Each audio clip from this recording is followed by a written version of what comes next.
The Roman Empire is one of the most famous empires in history, and everyone knows that it eventually fell, but no one really knows how. Well, this video will answer that question. Hello, and welcome to my channel. Today we are going to find out what happened in the last days of the Roman Empire. The fall of the Roman Empire was a process that occurred over several centuries, and there is no single event that can be pointed to as its demise. The decline began with the crisis of the 3rd century, when the empire nearly collapsed due to economic instability, political turmoil, and a series of barbarian invasions. However, it did survive this crisis and continued on until 476 AD, when Romulus Augustulus was deposed by the Germanic general Odoacer, traditionally seen as the date of the Western Roman Empire's fall. But even after this, the Eastern Roman or Byzantine Empire continued for another 1,000 years. So how did both the Western and Eastern Roman Empires end? Let's find out. Rome, 476 AD. Romulus Augustus, the last emperor of the Western Roman Empire, sits on the throne in his palace in the heart of Rome. He has just received a letter from Odoacer, the leader of the Germanic people who have invaded Italy, demanding that he surrender the city without resistance so that they can move in and claim the lands for themselves. Romulus is only 18 years old and has been on the throne for less than a year. He is not sure what to do. On one hand, he could try to fight off the invaders, but he knows that his army is outnumbered and outmatched. On the other hand, if he gives up the city without a fight, he will be seen as a coward, and his legacy will be ruined. As the sun sets over the city of Rome, Romulus makes his decision. He will surrender the city to Odoacer, but he will do it on his own terms. He will give Odoacer everything he wants, but he will not give up without a fight. In the morning, Odoacer will come to collect on his promise. When he does, he will find that Romulus has prepared for him. The streets of Rome are lined with soldiers and barricades. The citizens of Rome have rallied together and are ready to fight back against the invaders. Otho sees that he has been tricked and becomes angry. He leads his troops into the city, and the battle begins. For weeks, the city of Rome is a scene of total war. Entire families are wiped out as both sides fight tooth and nail for control of the city. As time goes on, it becomes clear that the citizens of Rome cannot win the war. They are outnumbered and outmatched. Finally, the leaders of Rome meet with Odoacer and agree to surrender the city. In return, Odoacer promises to spare their lives and allow them to keep their property. The citizens of Rome are devastated. They have lost their city and their empire, but at least they have their lives and their property. Odoacer enters Rome and is proclaimed the new emperor of the Western Roman Empire. He wasted no time in consolidating his power and soon had the entire empire under his control. He ruled wisely and justly and is considered one of the greatest emperors of all time. Under his rule, the Western Roman Empire enjoyed a brief period of peace and prosperity. But this would not last forever. In 493 AD, the Eastern Roman Emperor Zeno sacks Rome and destroys the city. This brings an end to the Western Roman Empire and also to the ancient world as we know it.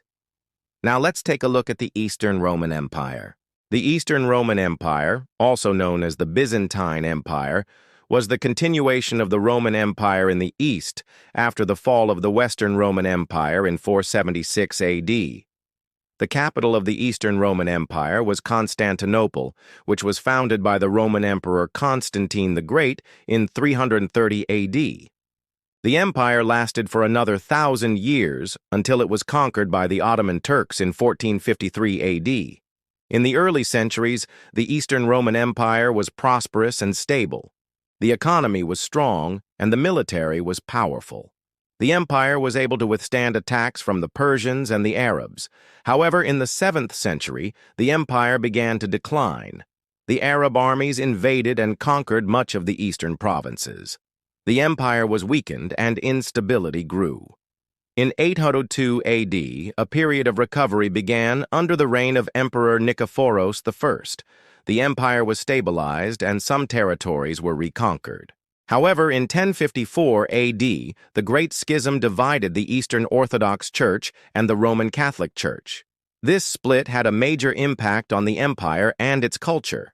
In the 12th century, the Fourth Crusade sacked Constantinople in 1204 AD. The city was looted, and the empire was further weakened.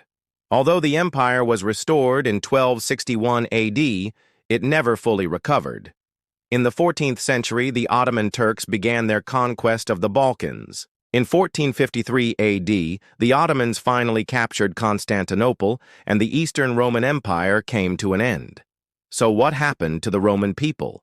After the fall of the Western Roman Empire, the Roman people became part of the Eastern Roman Empire, which continued for another 1,000 years. Some Romans also migrated to other parts of Europe, such as Gaul and Britain. Many Romans were killed during the sack of Rome in 455 AD and during the civil wars that followed. However, there is no evidence that any significant group of Romans migrated to North Africa after the Muslim conquest of Egypt in 641 AD. It is possible that some Romans moved to other areas of the Mediterranean, such as the Byzantine Empire or the Emirate of Cordoba. However, there is no evidence to support this theory. What about Rome itself? After the fall of the Western Roman Empire, Rome was sacked several times, including by the Goths in 455 AD, the Vandals in 590 AD, and the Byzantines in 759 AD. The city was also struck by earthquakes and suffered from malaria outbreaks. Despite these setbacks, Rome was still an important religious center in the Middle Ages and was home to many famous churches and basilicas, including St. Peter's Basilica and the Pantheon. What about Rome today? Today, Rome is the capital of Italy and one of the most popular tourist destinations in the world. The city is home to many famous monuments and landmarks, including the Colosseum, the Trevi Fountain, and the Pantheon. Rome is also the seat of the Pope and the headquarters of the Roman Catholic Church. The city's population is around 2.8 million people. Let's see what could have been done differently. Perhaps the Roman Empire could have been saved if the crises of the 3rd century had been handled differently. During this period, the empire nearly collapsed due to economic instability, political turmoil, and barbarian invasions. If the emperors had been more effective in dealing with these problems, the empire may have been able to continue. Another possibility is that the empire may have been saved if it had been reformed earlier. By the late 4th century, the empire was facing serious challenges, but the emperors did not take the necessary steps to reform the government or the military. If they had done so, the empire may have been better able to resist outside invaders. What could have been different for the Eastern Roman Empire? Perhaps the Eastern Roman Empire could have been saved if it had been able to withstand the Arab invasions of the 7th century. These invasions greatly weakened the empire and led to its long-term decline. If the empire had been able to hold off the Arabs, it might have been able to continue for several more centuries. Another possibility is that the Eastern Roman Empire could have been saved if it had been able to recover from the sack of Constantinople in 1204 AD. This event greatly weakened the empire and led to its eventual conquest by the Ottoman Turks. If the empire had been able to recover from this setback, it might have been able to survive for several more centuries. What do you think could have been different in the last days of the Roman Empire? Let me know your thoughts in the comments below. And if you want to learn more about ancient Rome, stay tuned for more videos. Thanks for watching. Bye.